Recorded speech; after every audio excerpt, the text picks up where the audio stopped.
Oui, bonjour. Mon nom est André Gagné. Je suis professeur agrégé à l'Université Concordia au département d'études théologiques. Et je tiens à vous remercier pour l'invitation à ce colloque. Et également, ce fut un privilège et une joie pour moi de participer au collectif. J'ai un texte qui va un peu adresser les mêmes genres de questions que je vais aborder. Lorsqu'on m'a approché pour ce texte, c'était en lien avec la question de la radicalisation. Et ce que je vais faire, c'est que je vais mettre ça en contexte avec la question de la radicalisation elle-même, mais aussi comment une approche critique face aux religions peut outiller les jeunes à développer justement un sens critique pour être capable de faire face à toutes sortes d'attraits qui sont finalement les attraits qu'on voit à travers les réseaux sociaux, tout ce qu'on entend par rapport aux jeunes qui sont attirés vers des mouvements à caractère extrémiste. La dimension dont je vais parler, en fait, c'est comme une alternative. Dans le livre, je suis placé à la section d'alternatives au cours ECR. Bon, je suis conscient de ce que je vais vous partager ne peut pas s'appliquer, ou ce serait extrêmement difficile de l'appliquer à des jeunes au primaire. C'est-à-dire, j'envisage ce que je vous partage plutôt vers le 3e ou le 4e secondaire et le 5e secondaire. Bon, dans le contexte actuel, on sait qu'on fait face à un problème de radicalisation des jeunes au Québec et on devrait peut-être d'emblée, il y a un problème au niveau de la définition. On utilise beaucoup le terme radicalisation. Il serait peut-être préférable parce que ce qui s'opère réellement, c'est vraiment une conversion. Hein? Les jeunes adhèrent rapidement à une espèce de mouvement qui est un mouvement religieux qu'on pourrait vraiment voir à l'intérieur même de l'islam, le salafisme, de type djihadiste, avec une perspective apocalyptique. Hein? C'est à ça que les jeunes se convertissent. C'est-à-dire que l'idée de radicalisation, on va utiliser ce terme pendant la présentation parce que c'est le terme courant, mais je pense qu'il faut revisiter cette catégorie-là de radicalisation comme telle. Il y a différents efforts qui sont faits. Vous savez, vous connaissez le fameux Centre de prévention contre la radicalisation. Récemment, il y a eu un rapport qui a été soumis par le Centre. Bon, on n'a pas appris grand-chose. En fait, c'était assez mince comme rapport. C'était assez décevant pour ceux qui travaillent sur ces questions-là. Il n'y a pas vraiment grand-chose de neuf. Et il y avait très, très peu de place à la question d'idéologie religieuse liée à la radicalisation. Bon, il y a d'autres éléments, il y a des subventions pour la recherche. En ce moment, le Fonds québécois pour la recherche en société et culture a lancé un appel au niveau des professeurs de l'université pour s'engager dans la recherche en lien avec radicalisation et médias. Essentiellement, il y a près de 300 000 $ qui va être alloué à une équipe de recherche dans les prochains mois sur cette question-là. Il y a également une grande conférence qui s'organise à la fin du mois d'octobre. Je vais participer à cette conférence-là, organisée par l'UNESCO. C'est sûr, c'est en concertation avec le gouvernement du Québec, où il va y avoir environ 250-300 spécialistes sur ces questions-là, de radicalisation, quoi faire, la radicalisation des jeunes en lien avec les médias. Et il y a toutes sortes d'autres choses. Hein? On a entendu le fédéral qui veut s'impliquer, et même mon université, il y a un programme de ce qu'on appelle CVE, Countering Violent Extremism, à Concordia. Tout ça, c'est beau, c'est merveilleux. On parle beaucoup. Hein? On fait des comités, on se rencontre entre professionnels, entre éducateurs universitaires ou au cégep. On en parle de la radicalisation. Mais ce qu'on réalise rapidement, lorsqu'on traite de ces questions-là, puis même au niveau gouvernemental, c'est qu'il y a un facteur manquant dans la dimension de radicalisation, et c'est la question d'éducation. La question d'éducation. C'est beau les plans sécuritaires, c'est beau connaître ce qui se passe sur Internet, tout ça, mais comment est-ce qu'on éduque les jeunes? Comment est-ce qu'on va les outiller pour être capable de faire face à cet intégrisme-là? Et moi, je propose que le cours ECR c'est probablement pas la bonne chose qui peut aider justement à développer une pensée critique par rapport aux religions. Ce qu'il faut enseigner, essentiellement et probablement à partir du 3e et 4e secondaire, c'est revenir à cette idée-là d'histoire des religions. Tantôt, on a entendu quelqu'un dire que oui, il y a un volet histoire des religions. Tant mieux. Mais la question d'histoire des religions, ce n'est pas enseigner l'histoire des religions telle que les religions l'enseignent. Ce n'est pas enseigner leur histoire des religions. Hein? C'est d'enseigner une perspective fouillée, critique, historique, scientifique, sur l'émergence des religions. Hein? Puis c'est extrêmement important. C'est-à-dire, il ne s'agit pas d'enseigner la religion de manière catéchétique, mais plutôt d'enseigner ou de pourvoir à un enseignement sur les religions. Il y a vraiment une différence. Ce n'est pas enseigner la religion, mais c'est sur les religions. Et laissez-moi vous dire, j'étais dans un colloque la fin de semaine passée. C'était en lien avec l'État islamique, la destruction des sites en Irak, en Syrie, tout ça. C'était fabuleux. Il y avait des adultes dans l'auditoire. Et je parlais de violence religieuse par rapport au judaïsme, au christianisme, à l'islam. Il y a des gens qui étaient estomaqués, ils ne savaient pas qu'il y avait de la violence dans le judaïsme, dans le christianisme, ils pensaient que Jésus était tout beau, tout parfait. Jésus avait bien. C'était juste l'amour, peace and love. Parce que c'est ça l'image qu'on a de Jésus. Hein? C'est un peu le beatnik, en sandales, qui se promène, puis tout le monde aime. Hein? C'est un peu l'image. Mais on oublie. Jésus a dit, je ne suis pas venu apporter la paix sur la terre, mais l'épée. Hein? Ça veut dire qu'il y a des belles choses dans la Bible, mais il ne faut pas juste enseigner les bonnes choses. Il faut présenter l'autre perspective. Parce que les textes sacrés comportent ces éléments-là du bien et de ce qui est moins attrayant. OK? Bon, concernant un cours à caractère histoire des religions, que devrait comporter ce cours? D'abord, il faudrait définir qu'est-ce que la religion. Hein, il faudrait dire, OK, c'est quoi? Il faudrait expliquer aux jeunes de 3e, 4e secondaire, bon, les gens qui adhèrent à une religion, c'est ça. Bon, ici, j'ai deux définitions, une un peu plus compliquée, une un peu plus simple, mais c'est essentiellement des définitions qui sont un reflet de qu'est-ce que c'est la religion ou qu'est-ce que c'est la pensée religieuse.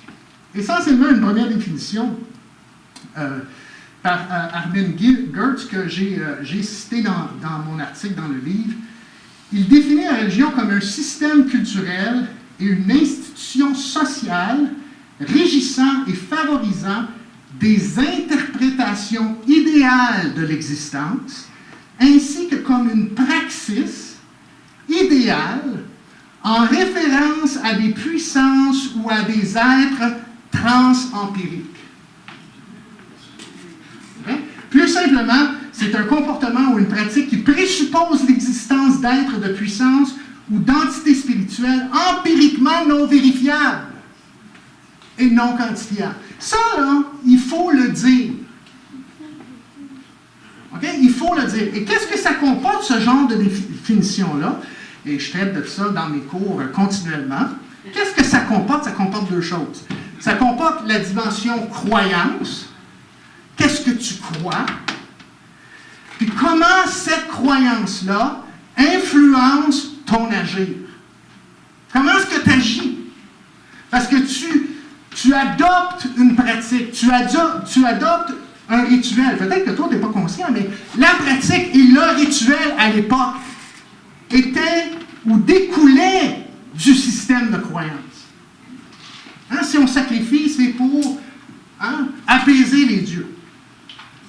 Hein, apaiser par rapport... Si Jésus est mort comme sacrifice, c'est pour apaiser la colère de Dieu sur l'être humain, par exemple. Okay? Bon, mais ça, c'est très, très, très important d'emblée de vraiment définir qu'est-ce qu'il en est. C'est la première chose qu'on devrait faire lorsqu'on parle de religion. Définissons de quoi on parle. Il y a un gros débat au niveau académique sur la question de qu'est-ce que c'est de la religion, comment on la définit. Moi, c'est très pragmatique, très clair. Voici ce que la religion est. Et à partir de là, on peut vraiment discuter des choses qui en découlent. Que devrait contenir? Là, il y a bien des choses que ça devrait contenir, mais là, je vais m'en tenir à tout simplement les textes fondateurs. On va commencer juste les textes fondateurs. Parce que on peut parler de plein d'affaires par rapport aux religions, les rituels, toutes sortes de choses. Mais là, juste les textes fondateurs. C'est là qu'on devrait commencer, parce que là, beaucoup de religions, bien des religions, s'appuient sur des textes fondateurs. Bon. Dans la tête des jeunes, même des gens d'aujourd'hui, lorsqu'on parle du Nouveau Testament, là je prends l'exemple judéo-chrétien, lorsqu'on parle de la Bible, si on parle du Nouveau Testament, dans notre tête, le Nouveau Testament, ça ressemble à ce qu'il y a à votre droite, l'Évangile selon Saint Jean. Mais le Nouveau Testament, c'est ça. Le Nouveau Testament, ce n'est pas ça. Hein? Le Nouveau Testament, c'est le texte grec que vous avez, c'est un papyrus, ça s'appelle le papyrus 775. C'est un texte qui date du 2e siècle. Hein? Ça, c'est la fin de l'Évangile de Luc, puis on commence avec l'Évangile de Jean. Ça, c'est un manuscrit du Nouveau Testament. On en a 25 000 comme ça. La majorité des manuscrits qu'on a du Nouveau Testament, ça se dit, là, tu peux expliquer ça à un jeune là, au 3e, 4e secondaire. Tu sais que le Nouveau Testament, ou la Bible, ou le Coran, c'est pas descendu du ciel, c'est des gens qui ont écrit ça dans une langue particulière. Une langue ancienne. Le Nouveau Testament, c'est écrit en grec. On a au-dessus de 8000 copies, fragments en grec. Tout le reste des 25 000, c'est dans toutes sortes de langues différentes. Mais il faut avouer que nous n'avons aucun original du Nouveau Testament. Il n'y a pas de texte original. On n'a pas de texte écrit de la main de Paul. Il n'y en a pas. Hein? Puis ce qu'on a de plus daté est au 2e siècle, 2e, 3e siècle, c'est des papyrus, puis c'est fragmentaire. OK?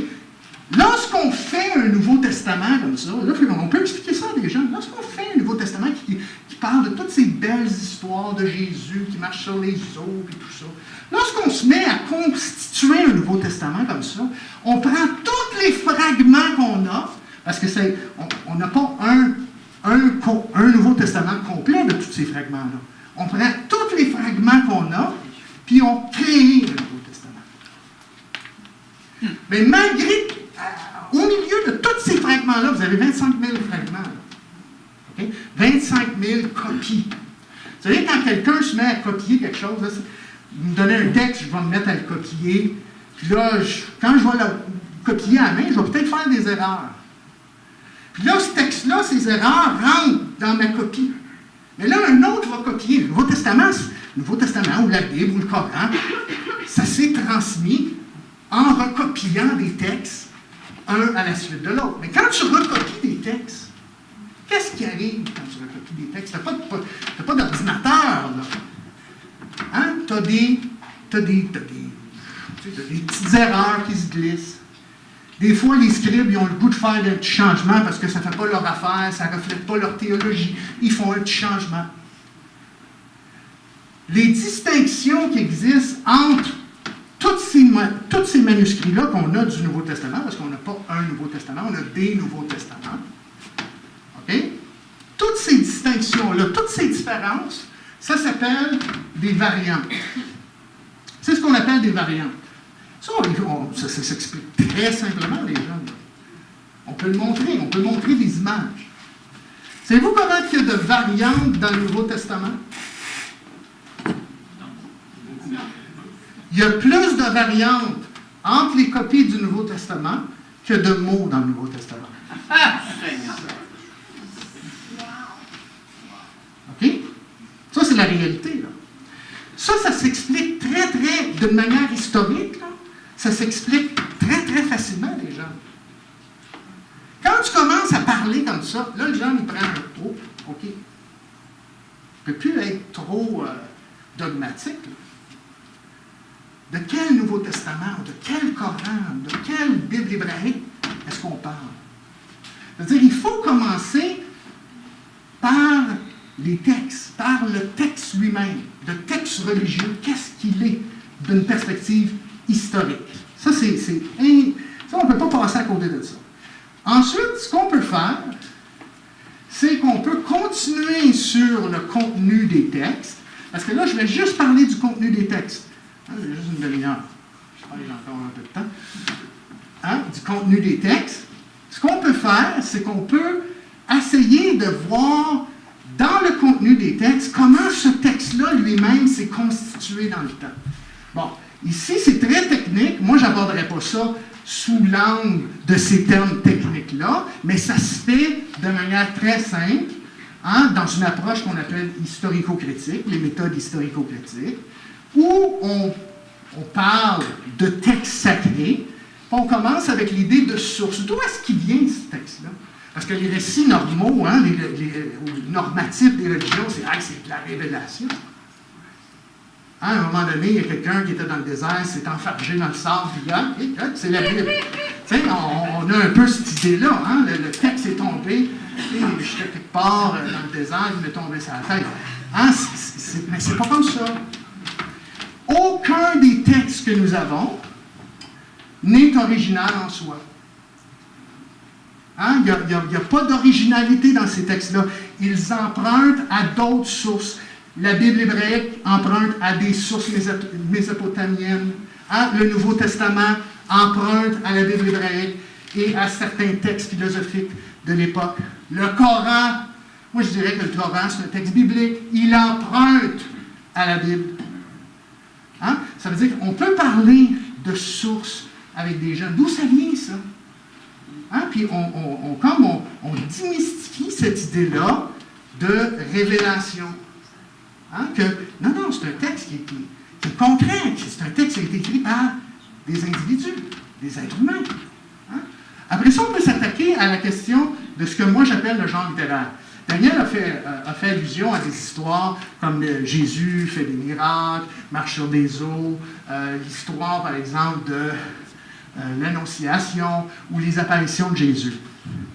Bon, la manière que ça semble être présenté comme des faits. Mais le problème, c'est que lorsqu'on étudie clairement, puis ça se fait avec des jeunes, je fais ça même avec mes jeunes dans mes cours, et ils viennent d'arriver du cégep, c'est le premier cours qu'ils prennent. Là. On prend des textes. La bonne chose, c'est de les faire lire, les textes. Tu prends des textes, des textes, par exemple, de miracles de Jésus. Tu prends un texte d'un miracle de Jésus dans Matthieu, puis tu en prends un autre dans l'Évangile de Luc ou l'Évangile de Marc. Si tu fais ça, on s'aperçoit que lorsqu'on fait ça, on les met côte à côte, tous ces textes sont écrits de la même manière. Ils ont tous la même template.